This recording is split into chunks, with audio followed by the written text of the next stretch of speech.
So my name is Erin Stephenson, and I'm the COO and co-founder of Dozr. And Dozr is the largest heavy equipment marketplace in Canada. We're focused on construction and agriculture. So when we first started Dozr, we did spend a lot of time talking to our customers, and we noticed a really interesting trend. When we talk to contractors about how they incorporate technology into their workplace, they consistently prefaced every conversation by saying, well, I'm not a technical guy, but yet every single one of them had a smartphone by their side, and they were, claiming that that smartphone was critical to their role. And they also had some really great ideas about how they could incorporate technology like ours and other solutions for their industry to make their jobs more efficient. Yet construction consistently has the lowest IT spend of any industry. Year over year, it's about 1/5 of what the average business spends. So it was a really strange dichotomy that we found that actually really served to reinforce for us that this is an industry that's ripe for disruption. But how did we know that our customers were going to be ready for us? And how do we build and sell a solution, a technical solution, to non-technical and sometimes even technophobic customers? So here's a few of the lessons that we learned along the way. First lesson is to talk to your customers. And not just talk to them, but really listen to what they're telling you. Some of those early conversations that we have, even being from the industry like we were really instrumental in helping us understand how our customers were going to use our product and what it was going to take for them to adopt it or, on the other hand, to avoid it. So don't necessarily just assume because you're from the industry or you have some knowledge that you know how your customers are going to use your product or what they want or what they need. Actually go out and ask them and then incorporate that feedback not just into your product development but into your sales pitch as well. If you can speak to them about what their pain points are and how you're going to solve that problem in their own language, you're going to be a lot more successful. Second lesson is that old habits die hard. How many of you here take the same route from your home to the office every single day? Yeah, me too. And you're probably taking that route because it's the shortest way to get from point A to point B. Or if it's not the shortest way, maybe it's just more scenic and you prefer that drive. Well, what if I came to you and I said, I've got a new route for you to take, and it's shorter and more scenic than the route you're taking today? But maybe it takes you through a new part of town that you're not familiar with, and you're a little uncomfortable that you might get lost along the way. Well, selling your product to your customers isn't entirely different from that. It's not just about convincing them that your route is shorter or more scenic and that they should really give it a try.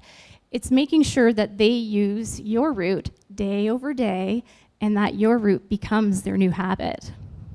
It's also about making sure that they feel comfortable, that you've got their back and they're not going to get lost along the way.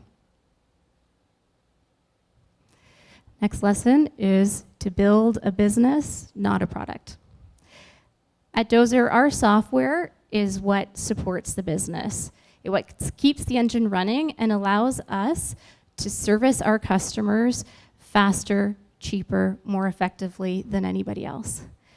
But make no mistake, that's not the business. Our customers aren't buying this code that we've written.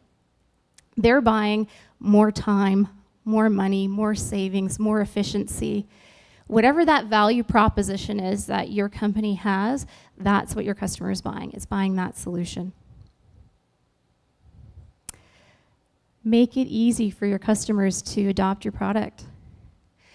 And what this means is, don't overwhelm them with features that they don't necessarily want or even need, but really focus in on what it is, that particular problem that they're trying to solve.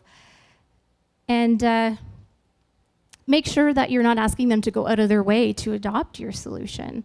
Try and integrate not only into the products that they're already using, but into their entire lives. Just make it easy for them. At Dozr, our customers don't feel like they need to be technical to use our solution. We've adapted to how they work and how they operate so that it's easy for them. And it feels like the same thing they've been doing for years, but now they can do it from their phone. Last lesson is get out there and hustle. Don't be afraid to get out in front of your customers and help them break those old habits, solve those problems for them. And don't worry if your product isn't perfect. It doesn't need to be perfect. And probably it never will be. You're going to continue to work on it and work on it. Your early adopters are a lot more forgiving than you think. And as long as you work with them and solve those problems quickly, you can turn a problem into an opportunity and have that customer become one of your biggest advocates. So, thank you.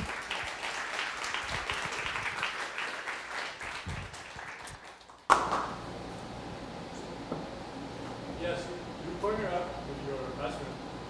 I know the construction industry can be a little bit tough on people that haven't worked in construction. How did you manage that? Kind of, definitely your husband has some construction experience.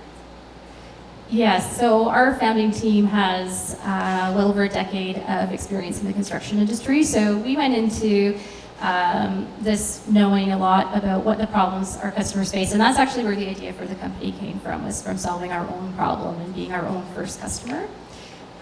So we were really able to relate to what it was our customers were dealing with and how they might go about, incorporating different solutions into their business. But we still made sure that we talked to them about it and asked them what it is that they wanted and needed and if the solution was going to fit. Yeah. How do you make a technical solution feel non-technical? It's all about the user experience, and it's all about meeting your customer where they're at. So for our customers, their status quo, their habit is, I need a piece of equipment, I pick up the phone and I call the guy that's on my speed dial. So it's how do we get in the middle of that habit without forcing a solution down their throats and saying, well, the only way you can work with us is by using our software. So if they want to call us and make a rental, great, they can call us. And then we're going to help them understand how using the software is going to be faster and easier and more efficient than their current habit. Quite often when the marketplaces run into a problem, to face this dilemma and yes, we can do about it. Supply and demand is always a balancing act when it comes to a marketplace. I think we're really lucky and in a unique position with our particular marketplace because our customers are both suppliers and demanders. They both have equipment that they're willing to lend and they have equipment that they're looking to rent. So that definitely helps us balance the supply and demand, but certainly it's a day-by-day, week-by-week exercise to make sure that we maintain that balance. Thank you.